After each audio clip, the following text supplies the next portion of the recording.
The only difference between a college prep and an honors would be the pacing. In an honors class, I might have certain expectations already of comfort level with certain skills. The EEP designation is for a college level course. You earn college credit through a different program through Rhode Island College as opposed to taking a test for AP. Some of the EEP courses are AP as well, and some of them are just advanced courses, but they all meet the criteria for Rhode Island College's college level courses. They're made to simulate college classes, which obviously you want to make that slow transition into college because you don't want to just be thrown into it because it would be really overwhelming. Compared to honors bio, it's definitely a lot more work, a lot more homework. You have the summer work, which really it is manageable. You can't procrastinate, but you can get it done. An AP course, at least the way that I run my AP courses, I do try to make it as close to a freshman level college course as possible in terms of a lot of the onus and the responsibility is put on the students to make sure that if there is a problem, that they come to me and they advocate for themselves. It's definitely a step up from honors classes. You see yourself doing more independent work, like reading chapters, taking notes, and then in class you find yourself doing more hands-on discussions with the teachers, interacting with them. But they really have to be willing and energized by literature because they're going to be reading a lot more of it at a much quicker pace, and the onus is really, really on the students. The labs, they may seem tedious, but really it comes to a point where the kids are like, "Oh, that's so cool," and they'll be taking out their phones and trying to take a picture of it because we're looking at something that's glowing, and yeah, they can be a lot of fun. They're still in high school, so you don't want to say that you're totally letting them go on their own, because the whole point of high school is to train them for college, but you kind of want to give them that taste of freedom, that taste of independence, so that they know that they can do it. It's an easier adjustment than I thought it would be, and I just kind of went with it. If you think that you're going to do bad, then you probably will, but if you're confident, you'll be fine.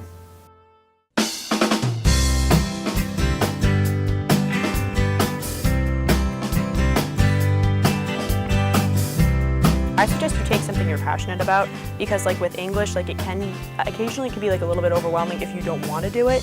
If you set yourself up with the honors classes, you'll be ready for it. Every year is increasing and it follows that trajectory, but it's not a giant leap that you can't handle. It's been a challenge, just trying to find time for everything, especially because I do a sport every season. So I've kind of just gradually gone into honors. I took 3 honors classes my freshman year, and then I took all honors sophomore year, and then junior year decided to be ambitious, always, and I took 2, and it hasn't been as bad as I thought it would have been. They're obviously people too, the teachers, and they know that you have lives, and all of the kids in AP classes normally do sports and clubs, so they know you only have so much time and you need to sleep, so they're not unreasonable. So it's definitely manageable. If you have been doing well in the classes that you're in and you do think it's something that might be interesting to you, you never know. It could end up helping you, and it could end up being really interesting. It's been a great time this year. I've enjoyed it a lot.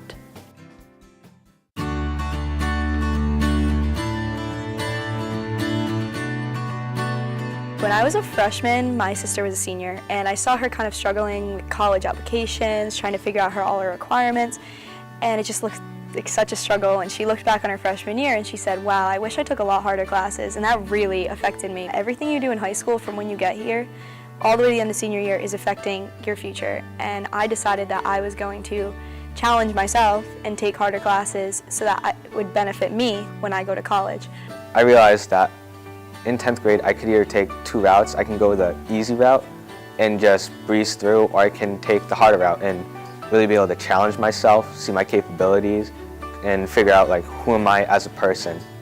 It makes you set high goals for yourself, especially going into college and everything. And as my junior year's ending, I'm starting to look at colleges, so now I can look at these really prestigious schools and be I can get there because I've challenged myself. So. Well, it's a great opportunity for making yourself look better to colleges and giving yourself better opportunities in the future. It's not about now, it's about later in life. I want to set myself up good for that. I originally only took 1 honors class my freshman year. My sophomore year, I ended up doubling up in science honors classes and taking all honors classes from math.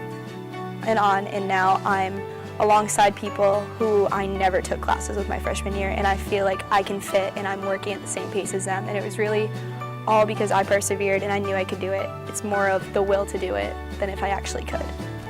And so it's beyond even just doing well in a course. It's how you're going to do in life and what strategies you're going to have. So that's the intrinsic value of AP, or, pushing yourself, challenging yourself, going that extra mile. Teaches you just not to give up, which is a really good life skill to have, because like there'll be moments when you're just like, this is too much, but like you want to like push through, which is really good.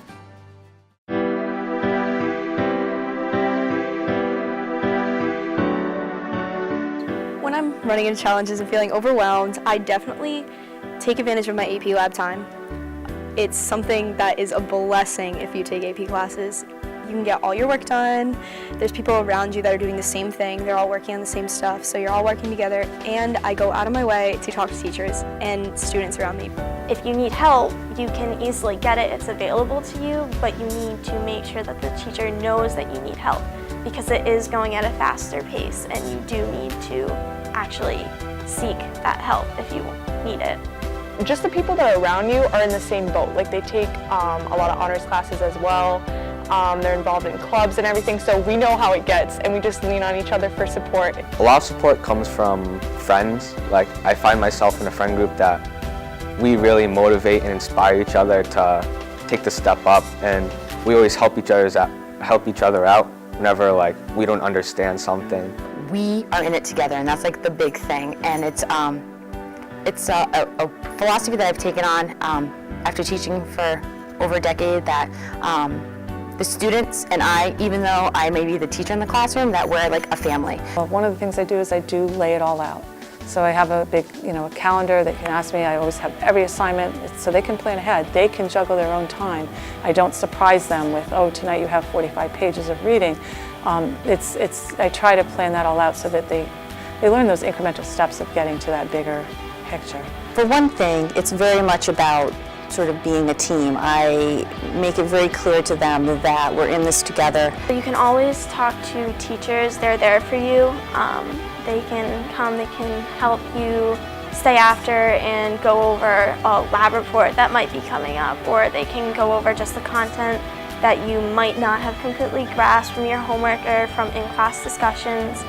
The teachers are also very flexible. If you tell them that you're having an issue, then like you can have like deadlines, maybe push back if it seems like an unfair thing.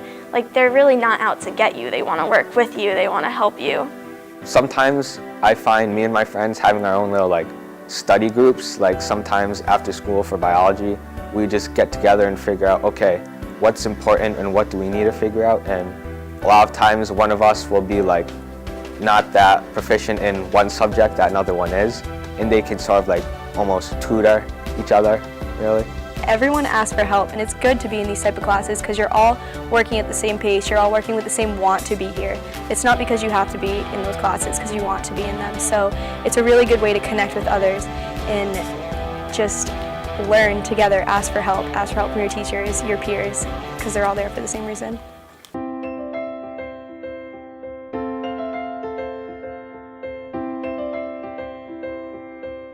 You learn how to balance work, school, studying, all that. And I've also learned to reach out to others and ask for help and not feel bad about it. It's a struggle sometimes, but it's always feels so good when you finally get through that test. I'm learning not only the subject matter, but also about time management and about myself.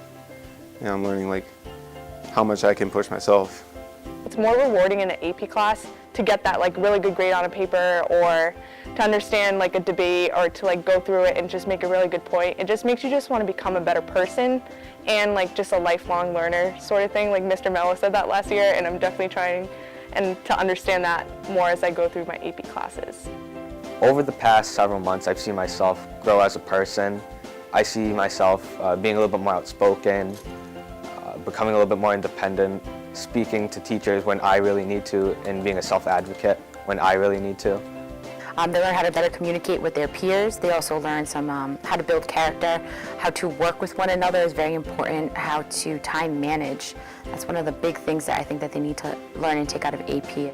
So you're on your own when you get to college, and it's up to you to figure out the best strategies to learn the material, advocate for yourself, and work with other people. And all those skills we develop in AP. So we're reading the kinds of materials that students truly are going to be reading beyond high school, whether it's college or in the workplace or just everyday newspapers, magazines, journals.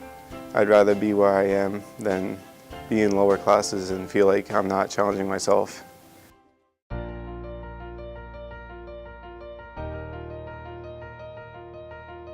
A couple years ago, one of my classes used to tease me that I would always bring things back to Lord of the Flies. So we would kind of play 6 Degrees of Separation with Lord of the Flies.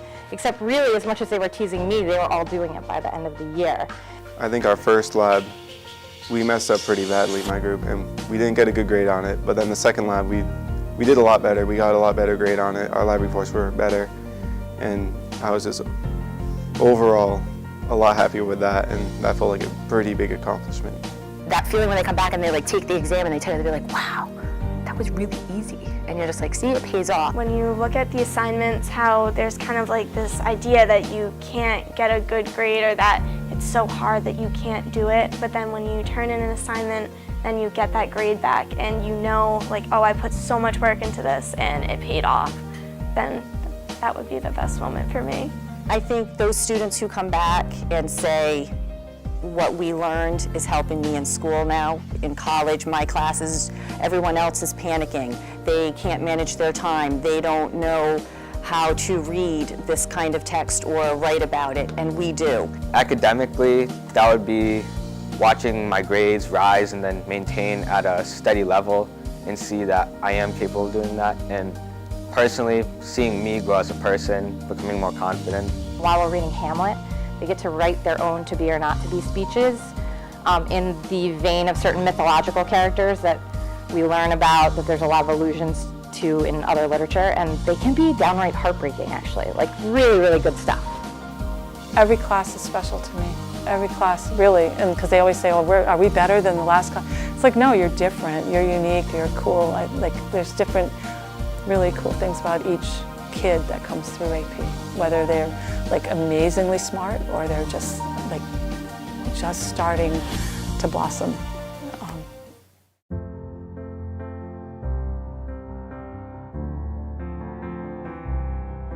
You want to follow your own instincts, but also trust your teachers. Work hard, you know you can do it. It's gonna be hard sometimes. It's gonna seem like it's so much harder, but it's worth it. Just in the end, it's gonna be the most rewarding thing, so just do it and stick with it.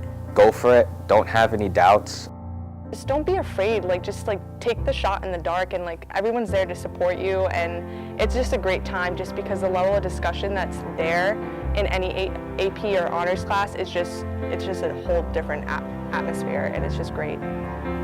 The way you figure out yourself, who you want to be, is by stepping out of your comfort zone.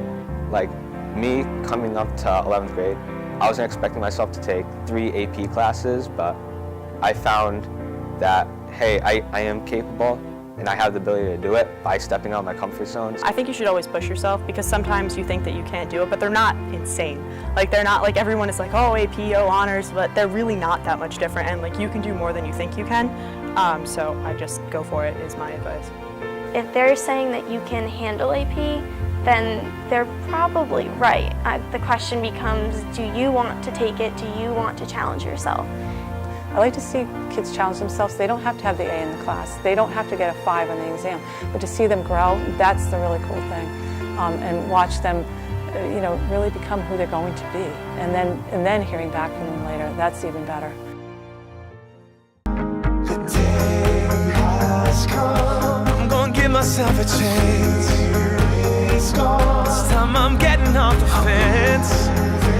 The wait is over, yeah, it's my life. This is my life. I can do this. Just stick around, you'll see.